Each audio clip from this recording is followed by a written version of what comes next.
오늘 함께 은혜 받을 말씀은 사도행적 제53장 사랑받은 제자 요한에 대해서 보겠습니다. 오늘 제목은요, 주여 이 사람은 어떻게 되겠삼나이까.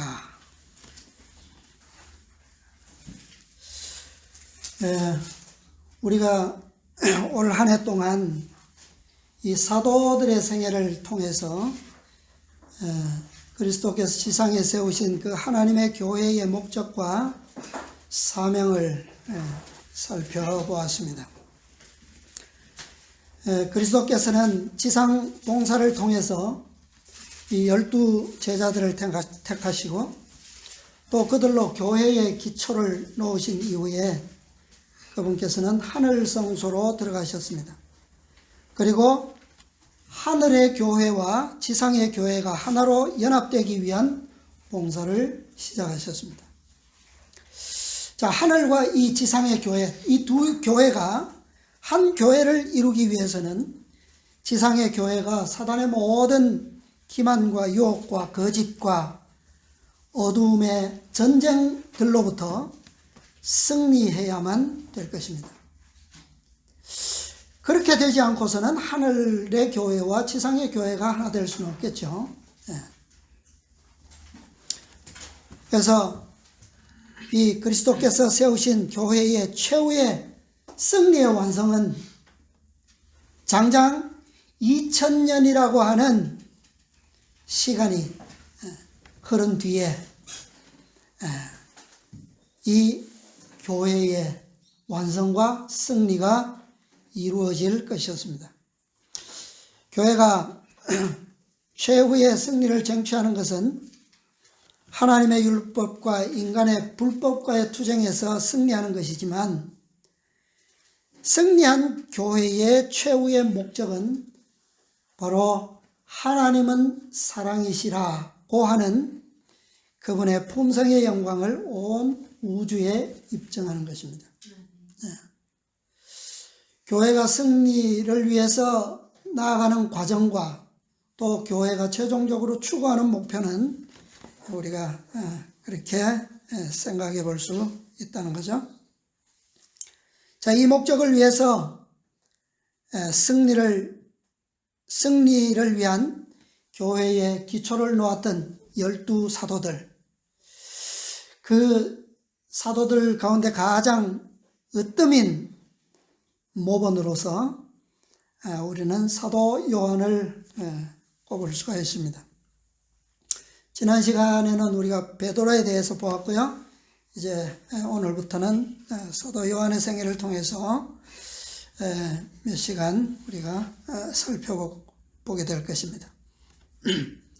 이 사도 요한은 교회의 최후의 승리를 위한 가장 완전한 청사진을 우리에게 계시를 통해서 보았고 또 우리를 위해서 그것을 기록해 주었습니다.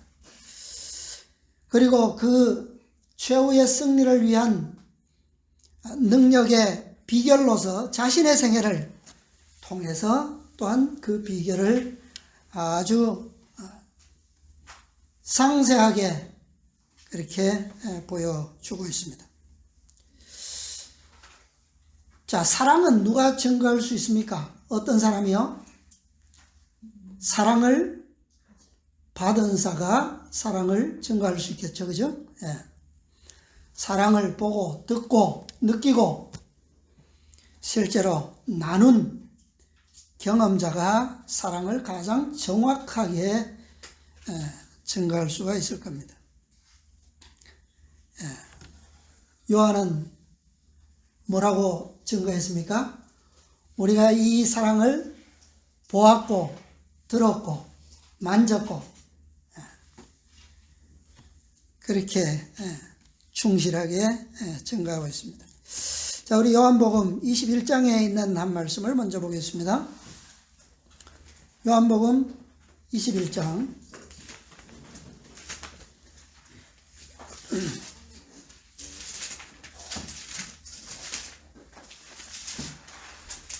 마지막 장 20절과 21절을 보겠습니다. 베드로가 돌이켜 예수의 사랑하시는 그 제자가 따르는 것을 보니 그는 만찬석에서 예수의 품에 의지하여 주여, 주를 파는 자가 누구오니까 묻던 자르라. 이에 베드로가 그를 보고 예수께 여짜오되 주여, 이 사람은 어떻게 되겠삼나이까?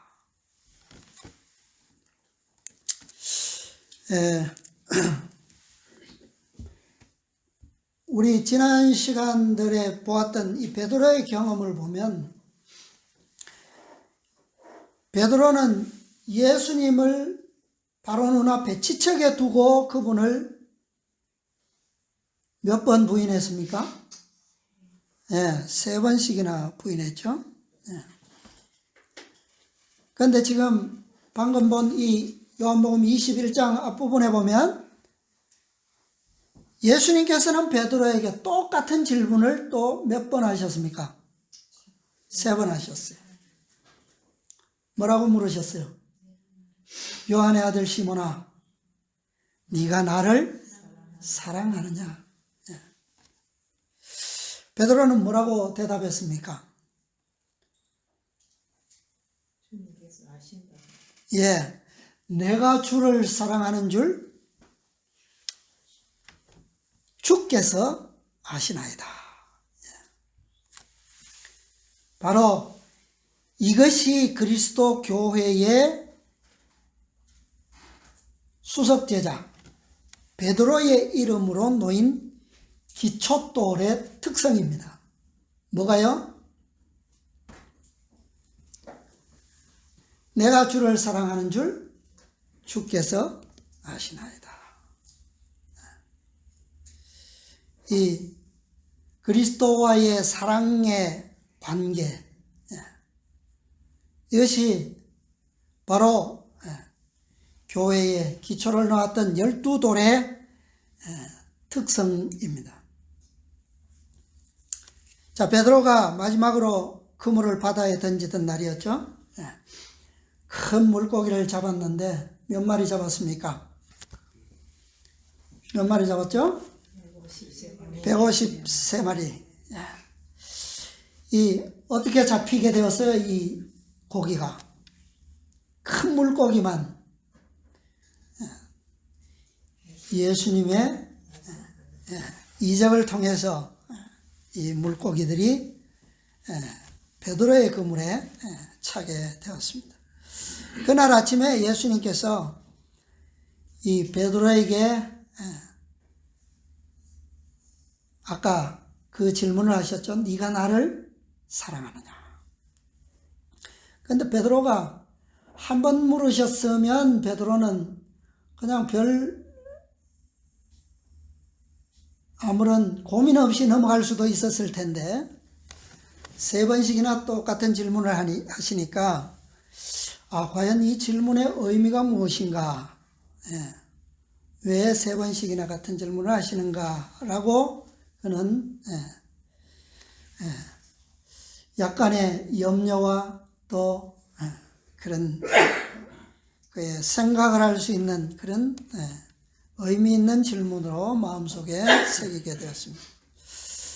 그 다음에 그 질문과 대답이 오간 끝에 예수님께서 베드로의 미래에 대한 그의 운명을 말씀하셨습니다.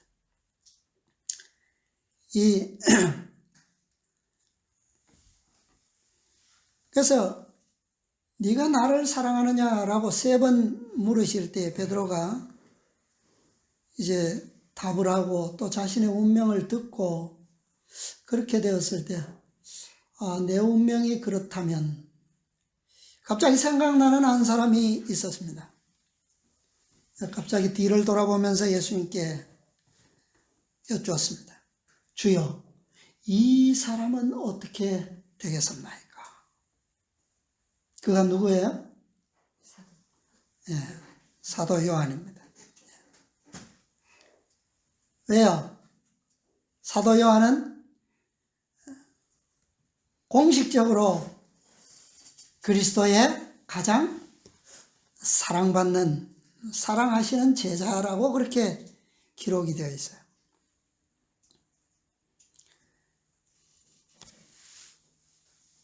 그래서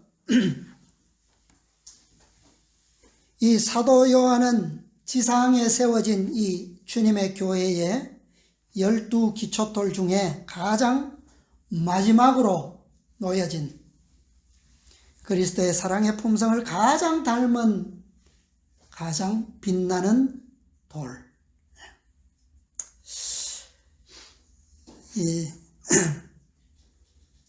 그는 장장 2000년 동안이나 지어져 갈 건축물의 기초, 가장 밑에 세워진 그 기초로서 가장 아름다운, 손색이 없는 그런 기초돌이 되었습니다. 하나님의 사랑의 품성의 특성을 가장 영광스럽게 반사하는 그러한 돌이 가장 견고하고 가장 아름다운 보석이죠. 자, 12사도가 물론 다 동일한 특성의 영광을 반사합니다. 그들은 믿음으로 승리했고 또 그리스도께서 그들에게 맡기신 사명을 충실히 감당했습니다. 그러나 분명히 12사도가 다 동일한 사명을 감당했고 또 그 교회의 기초돌로서의 또 자격을 다 이루긴 했지만 오늘 기록의 말씀을 통해서 분명히 보는 것은 요한이 다른 사도들보다 더 어떻게 해요? 아름다운 영광을 볼 수 있는 그런 반사하고 있다라고 하는 것이면 틀림이 없죠. 그런데 그의 품성에 나타난 사랑의 특성은 타고난 것이 아니었다라고 하는 점이 우리가 오늘 좀 기억할 부분입니다. 그에게 있어서도 다른 사도들과 마찬가지로 처음부터 천성적으로 심각한 그런 결점들을 가진 것이 그의 품성의 전부였다라고 기록되어 있습니다. 그에게는 타고난 품성 가운데서 아주 선한 것으로서 우리가 꼽을 만한 그런 특성은 없었습니다. 심각한 결점들이 그에 가진 전부였다라고 영감은 기록하고 있어요. 자, 사도행전에 있는 말씀 보겠습니다. 539, 540페이지입니다. 구속의 역사는 1351페이지. 1351페이지 왼쪽 단입니다. 왼쪽 위로 첫 문단부터 보겠습니다. 요한의 생애와 성품에 나타난 신뢰하는 사랑과 무아의 헌신은 그리스도 교회에게 헤아릴 수 없이 값진 교훈을 제시한다. 요한이 그의 후기의 경험에서 나타낸 사랑스러운 성품은 타고난 것이 아니었다. 천성적으로 그는 심각한 결점들을 가지고 있었다. 그는 교만하고 주제넘고 명예에 대한 야망을 가졌을 뿐만 아니라 성급하고 해를 받을 때에는 분개하였다. 그와 그의 형제는 우레의 아들이라 불리웠다. 악한 성질, 복수하고자 하는 욕망, 비평하는 정신이 사랑하는 제자 속에 있는 전부였다. 우리가 여기에 잠깐 그의 품성의 기록을 볼 때 하늘의 특성이라고 할 만한 것은 보고 또 봐도 찾을 수 없는, 그래서 여기에 기록된 참 이런 결점들, 이런 것들이 전부였던 그 요한, 그러나 그 요한이 어떻게 해요? 이런 특성들과는 전혀 상관이 없는 정반대의 특성으로 전부를 변화시킨 그런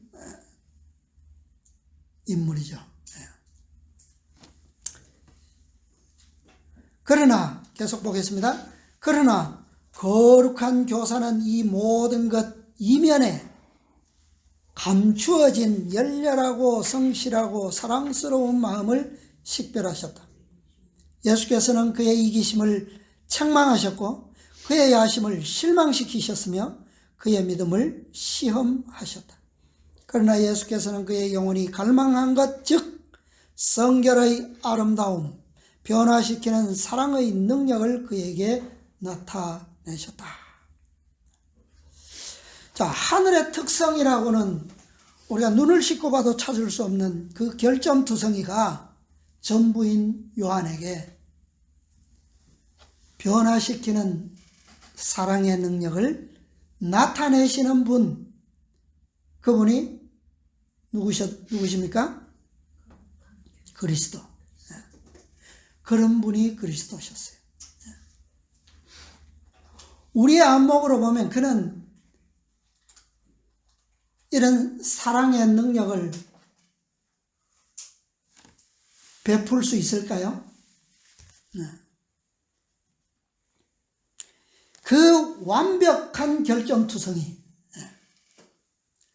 그 전부를 변화시켜서 반대로 완벽한 사랑의 보석으로 만드시는 것이 바로 그분의 능력이고 그분의 영광이죠. 그래서 사도 요한의 이런 면들을 우리가 이해하고 또 그리스도의 이러한 사랑과 또 이러한 안목을 우리가 신뢰하고 깨닫게 될 때 우리는 어떻습니까? 우리 역시 우리가 사도 요한의 그 천품보다 어떻습니까? 우리도 똑같지 않습니까? 그죠? 더 못할 것도 없고, 그보다 더 나을 것도 사실은 없죠. 그러나 그러한 존재들에게, 죄인들에게 사랑의 영광과 그 특성의 능력을 나타내시는 분은 누구시라고요? 그리스도. 우리의 주님께서 그런 분이시기 때문에 우리 또한 어떻게 해요? 그분을 신뢰하고 또 그분의 영광을 이 누구처럼 요한처럼 성결의 아름다움을 뭐 할 수 있습니까? 사모하고 갈망할 수 있는 희망이 있다는 거죠.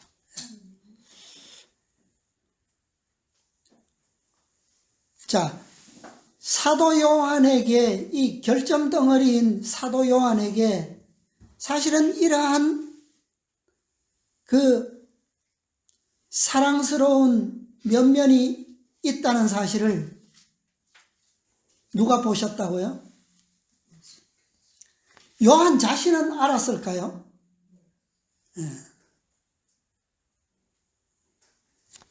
요한 자신이 만약에 그리스도께서 그것을 나타내 보이시지 않았더라면 그도 모르고 살았을 겁니다.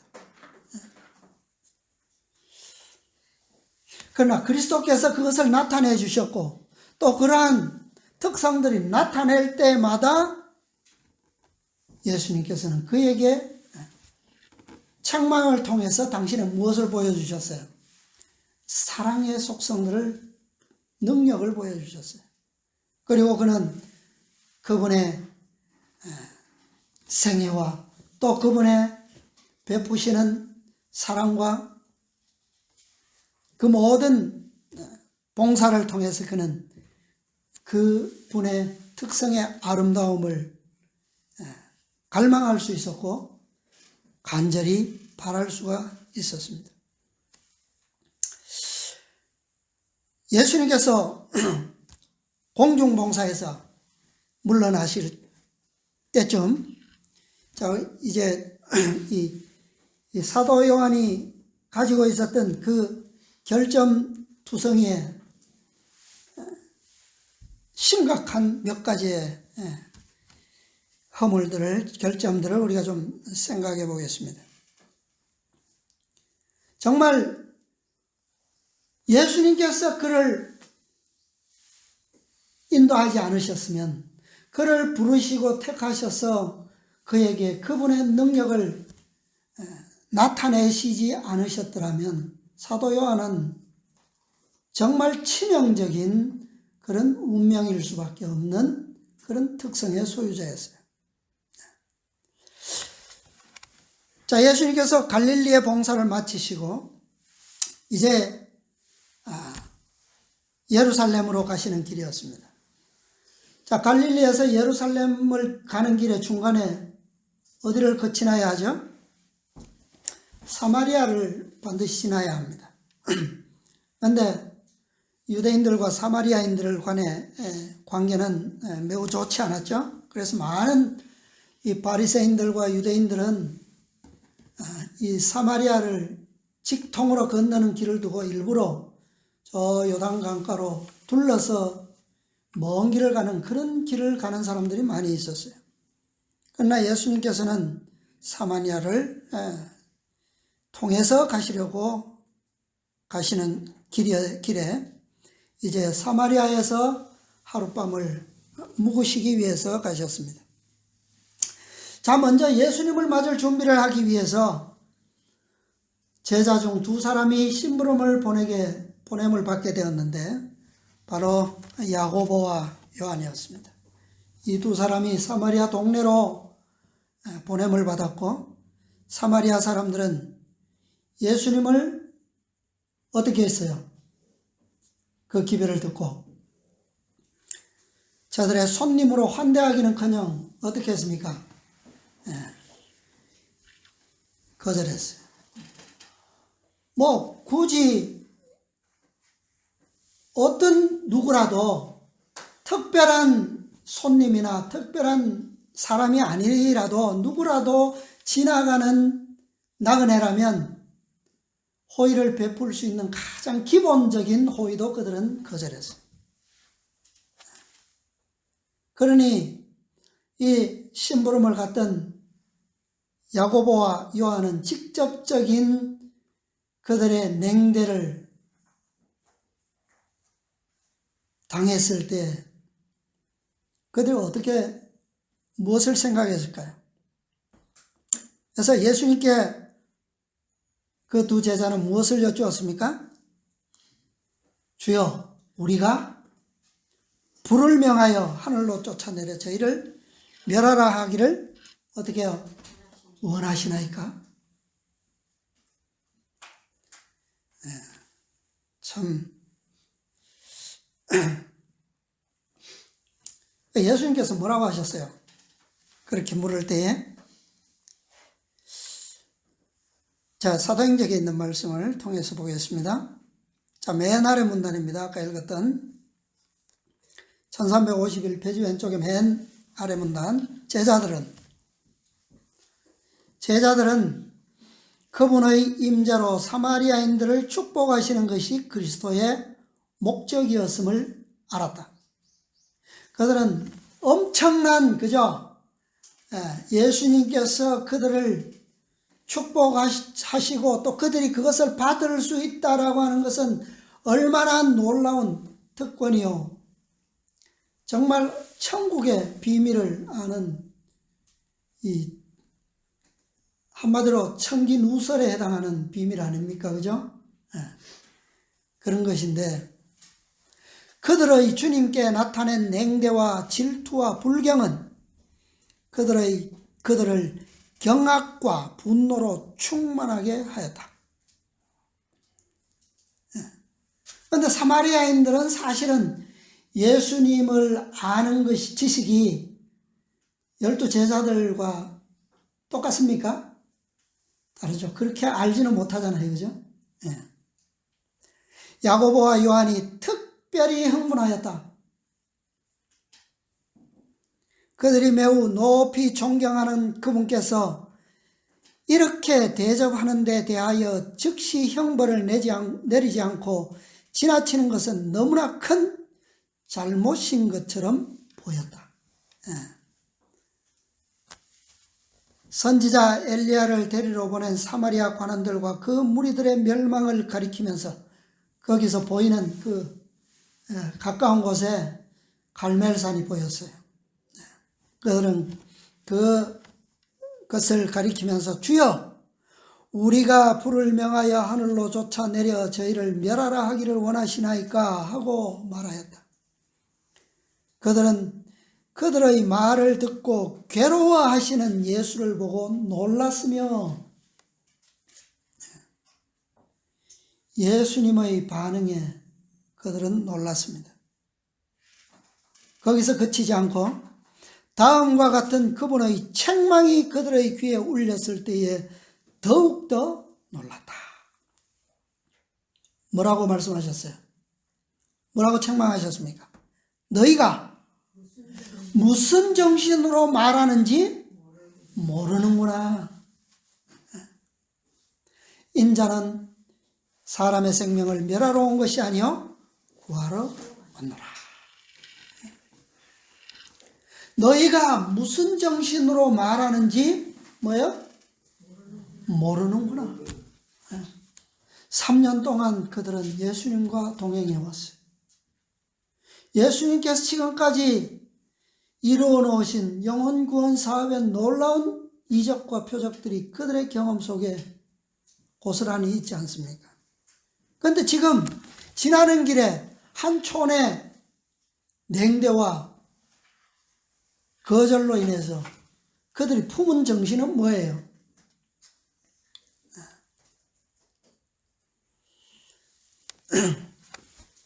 예수님께서 이 두 제자에게 하신 책망은 그들이 가지고 있는 지금 그 정신이 누구의 정신인지를 분명하게 깨달을 수 있도록 말씀하셨어요. 이렇게 듣고도 모를 수가 없겠죠, 그죠? 예. 자, 그 다음 문단 보겠습니다. 자, 오른쪽 위에요. 사람을 강권하여 당신을 받아들이게 하는 것은 그리스도의 사명의 일부분이 아니다. 이것은 예수님께서 이 땅의 지상의 사업을 통해서 이루실 부분이 아니라는 거예요. 이것은 어떻게 하는 것이 당신을 받아들이게 하는 것은 사업이지만 어떻게 하는 것은요, 강요로 받아들이게 하는 것은 그분이 하실 일이 아니라는 거예요. 양심을 강요하는 자는 누구라고요? 사단이요. 사단의 정신에 뭐된? 자극된 사람들이다. 예. 의에 대한 열심을 구실로, 물론 야고보와 요한은 이런 마음으로 예수님께 구한 거죠. 예. 열심으로 구한 겁니다. 구실로 악한 천사들과 동맹한 자들이 때때로 그들의 종교적 이념으로 그들을 개종시키기 위하여 그들의 동료들에게 고통을 가한다. 양심의 강요는 거기서 그치지만 않죠. 반드시 무엇이 따르게 됩니까? 핍박이, 육체적인 고통과 심지어는 어디까지요? 생명의 빼앗기까지 그들은 하기까지 합니다. 그것이 사단이 악인들을 조종하는 방법이에요. 그러나 그리스도께서는 언제나 은혜를 나타내시고, 예수님의 방법은 상황을 따지지 않습니다. 경우에 따라서 달라지지 않아요. 악은 악이고 의는 의입니다. 그렇죠? 그분의 품성은 언제나 그분의 품성, 속성대로만 하시는 거예요. 그렇게만 하실 수 있는 분이 그분입니다. 언제나 은혜를 나타내시고 언제나 당신의 사랑을 나타내심으로써 마음을 얻고자 노력하신다. 이 방법만이 그분의 방법이라는 거예요. 왜요? 예수께서는 영혼 내에서 경쟁자를 용납하지 않으시고 부분적인 봉사를 간합하지 않으신다. 강요와 양심을 강요하고 또 굴종하게 하는 그런 복종은 뭐예요? 봉사가, 그분께 드리는 봉사가 항상 완전하지 않습니다. 그죠? 어쩔 수 없이 하는 봉사는 즐겁지가 않아요. 그리고 받는 봉사도 즐겁지가 않습니다. 항상 그 봉사가 최선의 것이 되고 또 하나님께 최고의 영광을 돌릴 수 있고 사람들로 행복하고 즐겁게 봉사하게 하는, 헌신하게 하는 방법은 어떻게 해요? 자원하는 봉사를 통해서요. 그분은 자원하는 봉사, 사랑의 강권 아래서 마음을 기꺼이 굴복시키는 것을 갈망하신다.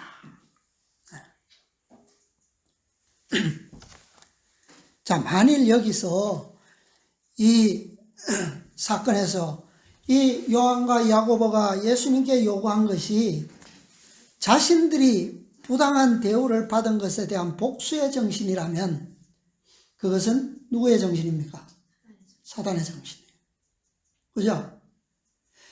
예수님 대신 두 제자가 심부름을 갖고 사마리아인들로부터 냉대와 거절을 당한 직접적인 사람들은 누굽니까? 예수님이 아니라 자신들이었어요. 두 사람이 모욕을 당했어요. 그죠? 유대인으로서. 만약에 그것 때문에 그런 요구를 했다면 그것은 분명히 그건 뭡니까? 복수의 정신이에요. 사단의 정신입니다. 또 한편으로 자신들이 당한 부당한 대우 때문이 아니고 이것은 정말 순수하게 예수님께 대한 진정한 존경과 충성의 마음에서 그것을 요구했다. 그러면 그건 뭡니까? 의분으로 볼 수 있을까요? 그들이 예수님께 뭘 했는데요? 사마리아인들이. 뭘 했습니까? 그것은 월권입니다. 하나님의 권리를 월권한 거예요. 그렇죠. 참남에 가까운 죄가 될 수 있어요. 왜요? 예수님은 정말 심판하실 수 있는 능력과 자격이 있으신 분이지만 아직은 그것을 사용하기를 뭐예요? 때가 아니에요. 그분은 오직 뭐예요? 지금은 죄인들을 그를 반대하고 대적하고 거절하는 백성들에게 무엇을 베푸는 겁니까? 하나님의 사랑의 용서의 정신을 보여주시는 것이 그분의 사명이었어요. 나도 심판하는 권세를 다 누구에게 맡겼다고요? 내 아버지께 맡겼다고 그랬어요. 그런데 사도들이 그것을 취한다면 우리가 얼마 전에 배웠던 모세와 같은 하나님의 영광을 취하는 행위가 되는 거예요. 그래서 어떠한 구실로든지 간에 양심을 강요하는 것은 사단의 정신입니다. 그리고 실제로 왜 이것이 오늘날 우리에게 중요하냐면 이 사도시대 이래로 지금까지 그 무수히 많은 실제로 헤아릴 수 없는 많은 그리스도인들이 이러한 명목으로 모여 핍박을 받고 순교장에 나아갔습니다. 누가 이 정신으로 하나님께 충성하는 명분을 세워서 누가 이렇게 했어요? 그리스도의 대리자라고 자칭하는 법왕권이 바로 이 일을 오랜 세월 동안 세상에 증거했어요. 바로 야고보와 요한이 복수하고자 했던 그 정신에 의해서 헤아릴 수 없는 그리스도인들이 죽었다는 거예요. 자, 요한은 미래의 이 정신이 어떻게 하나님의 백성을 멸하기 위해서 교회를 핍박할 것을 보았습니까? 네, 계시로 보았어요. 그리고 그는 기꺼이 자신의 무자비한 복수심, 이 정신을 그리스도의 무한하신 자비와 사랑에 굴복시킴으로 그는 그 정신에서 자유할 수 있게 됐습니다. 변화되었어요. 자, 두 번째 결점을 또 한번 보겠습니다. 자, 한 번은 야고보와 요한의 어머니가 예수님께 와서 절하면서 두 아들을 위해서 무엇을 구했습니다. 무엇을 구했죠? 이 나의 두 아들을 하나는 우편에 하나는 좌편에 앉게 명하소서. 언제? 예. 자, 그건 뭘 얘기하는 겁니까? 아주 영원한 나라에서 아주 높은 자리를 원하고 있는 거죠. 이 요구에서 나타난 그들의 특성은 뭡니까? 어떤 결점이 나타나고 있죠? 교만심, 야심. 자, 이런 특성들이 어디에서 나타났어요? 누구를 통해서 시작되었습니까? 하늘에서 시작된 전쟁의 시초의 요소도 바로 이 요소에서 시작된 거죠. 그죠? 예.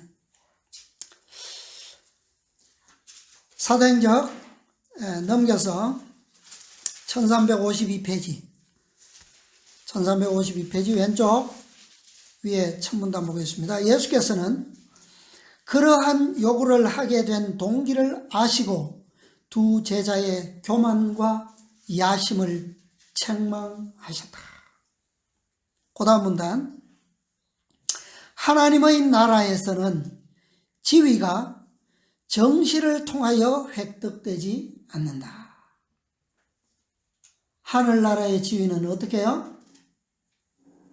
여기 정실이라고 하는 의미는 뭐냐면 그 사사로운 편애하는 정신을 말합니다. 자, 편애하는 것이 하늘나라의 속성입니까? 네, 그것이 아니죠. 하늘나라에서는 결코 이런 것들로 어떤 질서가 정해지는 곳이 아니라는 거죠. 이것은 얻는 것도 아니고 독단인 정렬을 통하여 받는 것도 아니다. 이것은 뭐라고요? 품성의 결과이다. 면류관과 보좌는 달성한 상태의 증거, 즉 우리 주 예수 그리스도의 은혜를 통한 무엇으로? 정복의 증거이다. 네. 하늘나라의 보좌에 앉게 될, 그리스도와 함께 보좌에 앉게 될 모든 사람들의 특성은 다 뭐예요? 이런 특성을, 이런 증거를 가진 자들이 될 것입니다. 그러나 좌편에 앉고 우편에 앉는 것은 누구의 특권이라고요? 아버지께서 하실래라고 그랬어요. 자, 그 다음 문단 볼까요? 오랜 후 요한이 그리스도의 고통에 참여함을 통하여 그분을 동정하게 되었을 때에 주 예수께서는 당신의 나라에 가까이 가는 조건이 무엇임을 그에게 나타내셨다. 그리스도께서는 이기는 그에게는 내가 내 보좌에 함께 앉게 하여 주기를 내가 이기고 아버지 보좌에 함께 앉은 것과 같이 하리라고 말씀하셨다. 그리스도께 가장 가까이 서는 사람은 누구라고요? 당신의 자아희생의 사랑, 곧 자랑하지 아니하며 교만하지 아니하며 자기의 유익을 굳이 아니하며 성내지 아니하며 악한 것을 생각지 아니하는 사랑. 즉 우리 주님을 움직인 것처럼 제자를 움직여 모든 사람에게 주고 인류의 구원을 위하여 죽기까지 살고 수고하고 희생하는 사랑의 정신을 가장 깊이 마신 사람이 될 것이다. 여러분, 사랑의 특성도 우리가 말씀을 어떻게 상고하고 얼마나 깊이 취하느냐에 따라서 그 사랑이 달라지죠. 그래서 사도들이 뭐라고 권면하고 있습니까? 편지에 보면 너희가 그리스도를 지식을 할 때 어떻게 해요? 그리스도의 사랑의 깊이와 넓이와 길이와 높이와 그렇게 알기를, 어떠함을 알기를 원한다 그랬어요. 자, 야고보와 요한은 교만과 야심으로 인해서 그들이 구하는 것이 무엇을 의미하는지 몰랐어요. 그러나 예수님께서는 이 두 형제에게 그들이 요구하는 것을 당신의 방법으로 이루어 주셨는데, 이루어 주시지 않은 게 아니에요. 그 어머니를 통해서 그들이 요구하는 자리를 이루어 주셨습니다. 그런데 그들이 생각하고 그들이 바라는 방법으로 이루어 주신 것이 아니라 그리스도께서 그들을 위하여 가장 좋은 방법으로 이루어 주셨어요. 어떻게 이루어졌을까요? 한 사람은 12교회의 이 12기초석 중에 가장 먼저 놓이는 영광을 누렸습니다. 누가요? 야고보가.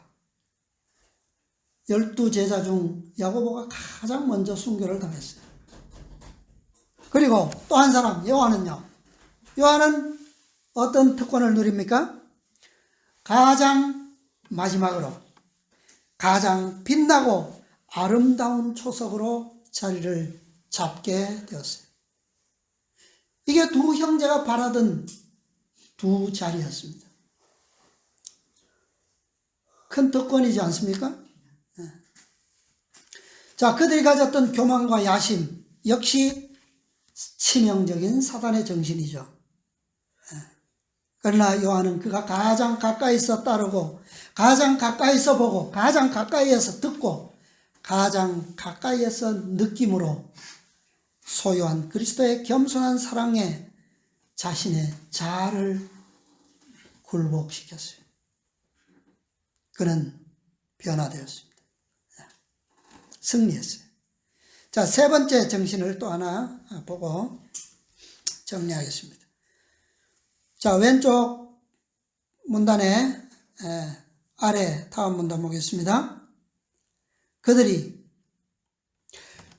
일찍이 전도 활동을 하던 다른 때에 야고보와 요한은 그리스도를 따르는 사람으로 인정되지는 않았지만, 제자로 인정되지 않았다는 얘기예요.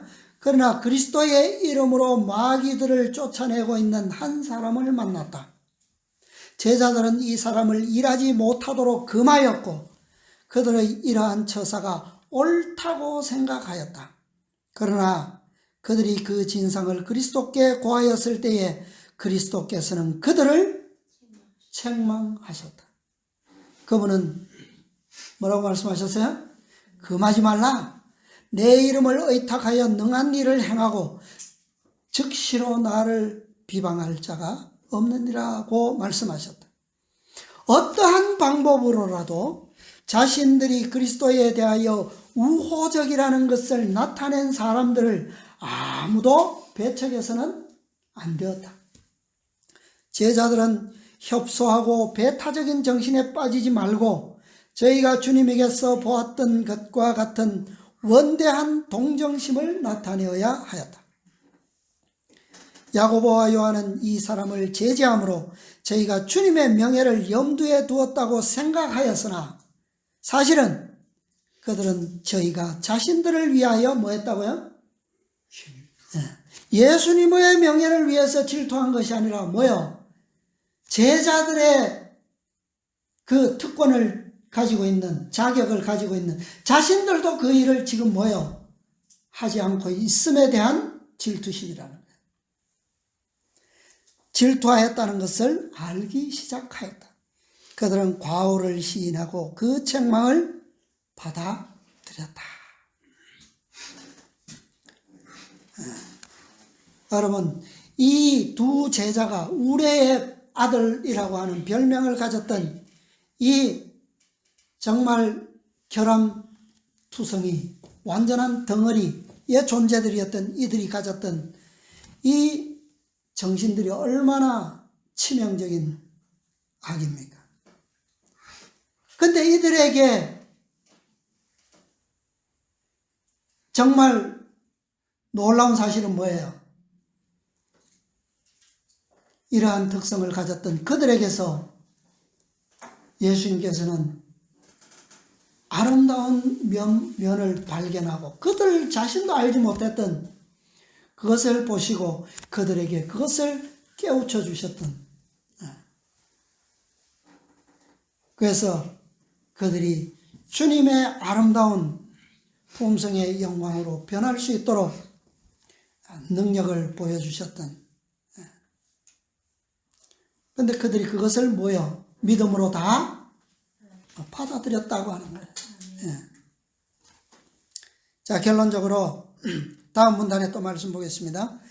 은혜 가운데 자라고 당신의 사업에 적합하게 하는데 필요되는 어떤 정신이요? 온유와 겸손과 사랑을 제시하신 그리스도의 교훈은 요한에게는 최고의 가치가 있었다. 자, 요한의 아름다운 그 특성이 여기에 나타나고 있습니다. 요한은 모든 교훈을 어떻게 해요? 소중히 여겼으며, 자, 오늘날 우리는 이 교훈을 깊이 새겨야 합니다. 하나님의 말씀은 우리는 단 하나도 업신여기서는 안 됩니다. 그렇죠? 모든 말씀이 우리를 위한 능력이요, 우리의 발견하지 못한 특성을 발견하게 하는 빛이고, 그분의 능력을 맛보게 하는 방편들입니다. 능력들이에요. 그의 생애를 거룩한 모본과 일치시키고자 끊임없이 노력하였다. 교훈을 작은 빛이라도 우리가 소중히 모으고 그렇게 취하지 않는 이상 우리는 이런 결과를 결코 얻을 수가 없습니다.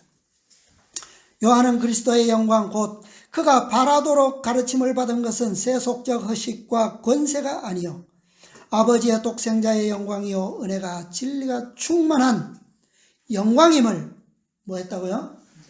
분별하기 시작했다.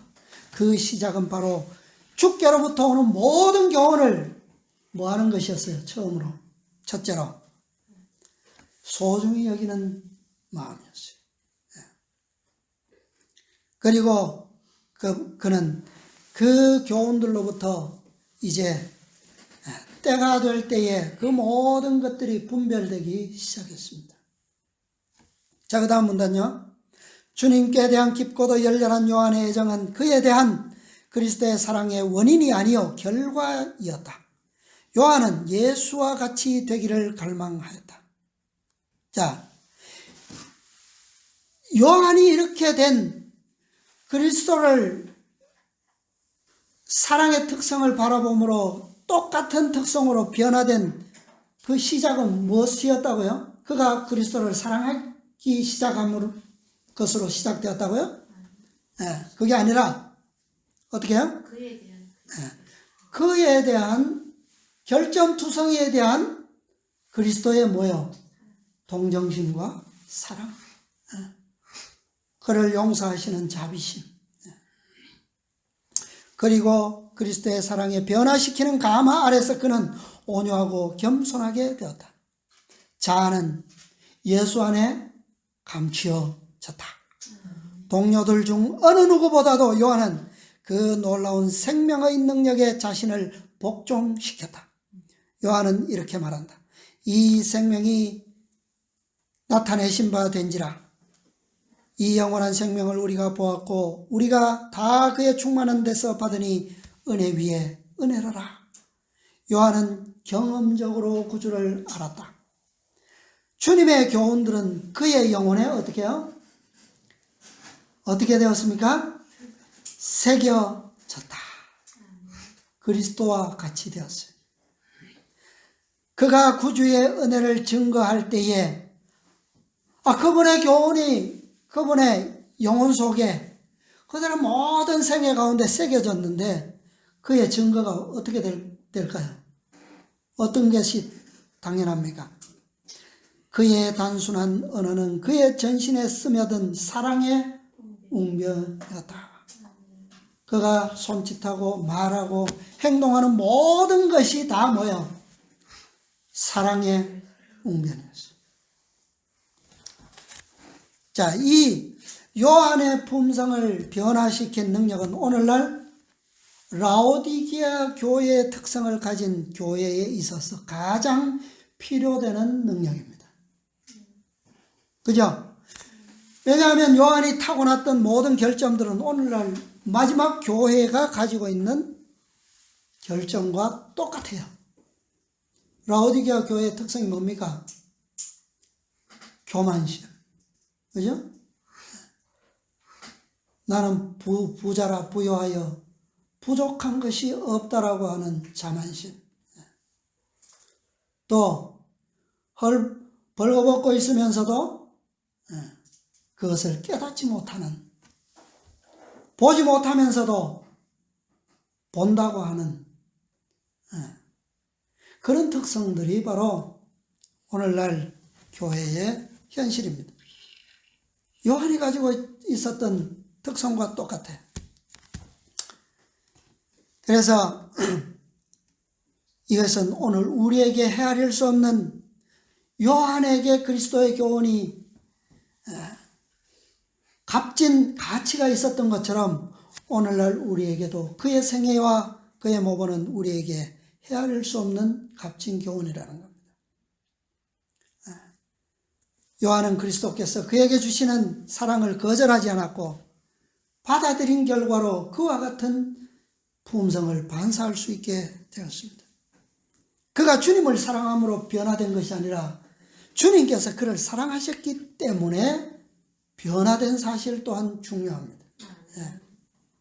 그는 그리스도의 사랑을 거절하지 않고 받아들일 때에 일어날 수 있는 능력의 산 증인이었어요. 거절하지만 않는다면 어떠한 가능성이 이루어질 것에 대한 현저모본이 그의 생애입니다. 결점투성이의 죄인에 불과했던 그가 바로 그리스도의 사랑에 산 화신이 되었다는 사실입니다. 자, 한 말씀만 읽고 마치겠습니다. 자, 한 문단 건너서 맨 아래 문단을 보겠습니다. 예수께서는 아버지를 대표하는 사람들을 사랑하시며 요한은 어떤 다른 제자보다도 아버지의 사랑에 대하여 잘 말할 수 있었다. 그는 자신의 품성에 하나님의 속성을 나타내면서, 이거 뭐 억지로 하는 거예요? 자연스럽게 나오죠, 이제는.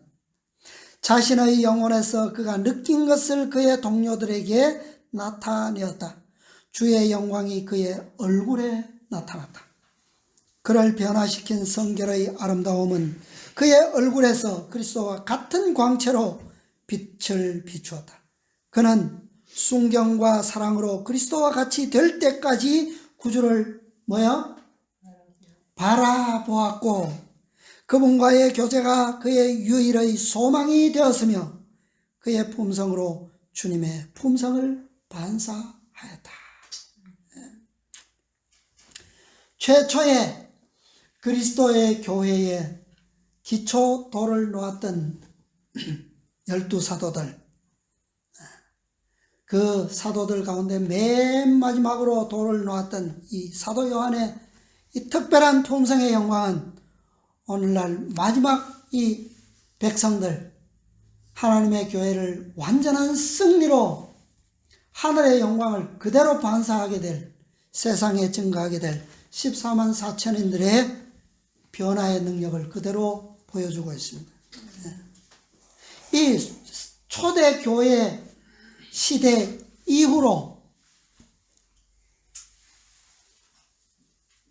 많은 교회의 시대들이 있지만 초대교회의 역사를 가장 자세하게 비추고 있고, 그 다음은 마지막 시대의 하나님의 교회의 미래를 가장 자세하게 조명하고 있습니다. 영감의 기록. 그 사이의 교회들은 그렇게 자세한 빛을, 이 영광에 대해서 그렇게 묘사하고 있지 않아요.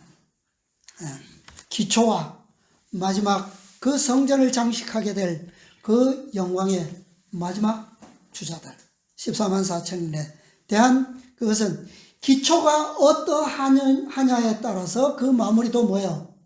어떠하다는 것을 그대로 증명하고 있다고 하는 사실입니다. 그리스도께서 요한에게 베푸셨던 사랑은 오늘 우리에게도 최고의 선물입니다. 우리는 이 속성을 만들어낼 수가 없습니다. 하나님께서, 그리스도께서 우리를 먼저 사랑하셨어요.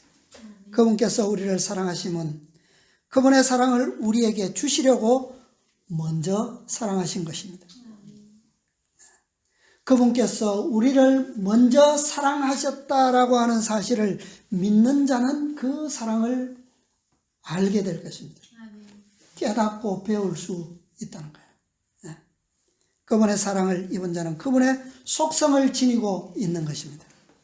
우리가 거절하지만 않는다면 우리 안에서도 이 사랑은 하늘의 모든 능력을 통하여 우리 속에서 나타내게 될 것입니다.